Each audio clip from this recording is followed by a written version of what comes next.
KwaZulu-Natal residents have come face to face with the elements in recent years.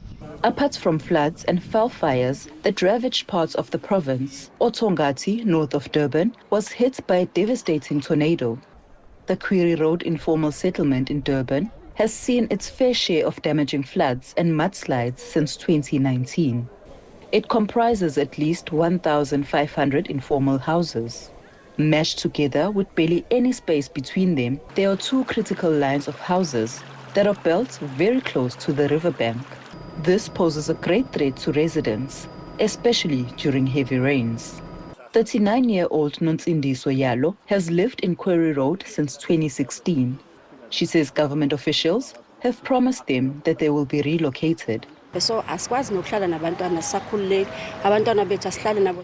are scared to live here with their children because of the current situation. If it rains, we need to escape with the children, and at the same time, try to make sure we take important documents, but sometimes we end up losing our belongings. Human settlements came and promised us they'll move us from this place. They said they'll come back to count the number of houses. The gentleman who came was supposed to liaise with our community leader about the way forward, but he ended up not answering our calls. 46-year-old Menzim Tetwa experienced his first flood in this settlement in 2019. He says the municipality had promised to put measures in place to avoid soil erosion, but it never happened. Mtetwa says they are the forgotten community, only remembered during elections. No, we only need a safe place, a proper house.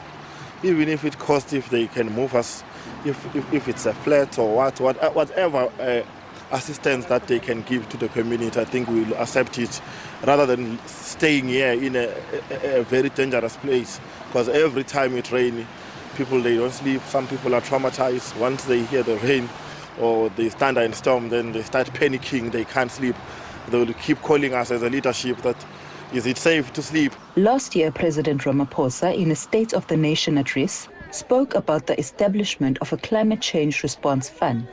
It was intended to bring together government and the private sector to respond to the impacts of climate change. To date, the KwaZulu-Natal government says this has not materialized. At the last SONA, the President had made a statement that we would be getting certain funding for disaster management and for climate change, which in fact has not materialized. Any future developments, we need to take the change in climatic conditions into account. When it comes to resilient infrastructure, particularly in housing and in roads and stormwater, more emphasis has to be placed on infrastructure that is going to be resilient to the climate change and to the storms that batter our province. Climate change experts have continuously noted that climate change will impact the most vulnerable communities around the world. Query Road is an example of just that. I'm Nonhlakani Magwaza for SABC News in Durban.